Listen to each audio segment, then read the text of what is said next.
নমস্কার, আপনাদের সবাইকে দ্য লাইভ ক্যানভাসের পেজে আরও একবার স্বাগত। বেশ ভালো ঠান্ডা পড়েছে, কিন্তু এবার ঠান্ডার মধ্যে যেটা দরকার সেটা হচ্ছে কি বিকেলের চা। এবার বিকেলের চা মানে একটা বাঙালির একটা আমেজও বলা চলে, তাই না? তো আমি ভাবলাম এখন চারিদিকে যেভাবে সর্দি, কাশি, জ্বর এগুলো যেরকমভাবে হচ্ছে, তো তার জন্য কীভাবে সেটার থেকে অ্যাটলিস্ট প্রিকশন নেওয়া যায়। আমারও কিন্তু বেশ ঠান্ডা লেগেছে, আমার গলা শুনে হয়তো তোমরা বুঝতে পারছো কি পারছো না আমি জানি না।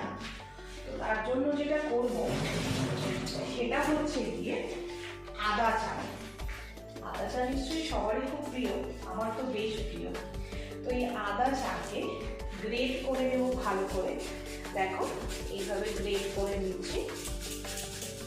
আর এই চা সবাই বানায়, এতে নতুনত্ব কিছু নয়। সবাই বলবে এতে আবার নতুন কি, কিছুই নতুন নয়, কিন্তু তাহলেও একটুখানি তোমাদের সাথে শেয়ার করলাম, চা করতে করতে গল্প করলাম, এটাই তো বেশ মজা, তাই না? বেশ বেশ জমিয়ে ঠান্ডাটা পড়েছে, বেশ মজা।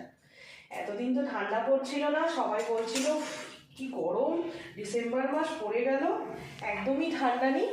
তবে আমার যেটা সিক্রেট সেটা হচ্ছে কি এই আদা চায়ের সাথে যষ্টি মধু।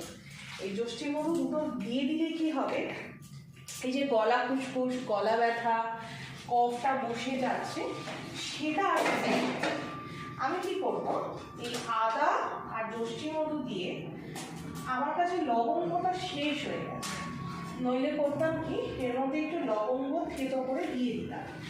এবার এই আদা আর যষ্টি মধু দিয়ে আমি ভালো করে চাটাকে মানে জলটাকে ফুটিয়ে নেব, তাহলে এটার গুণটা এই জলের মধ্যে বেশ ভালোভাবে চলে যাবে।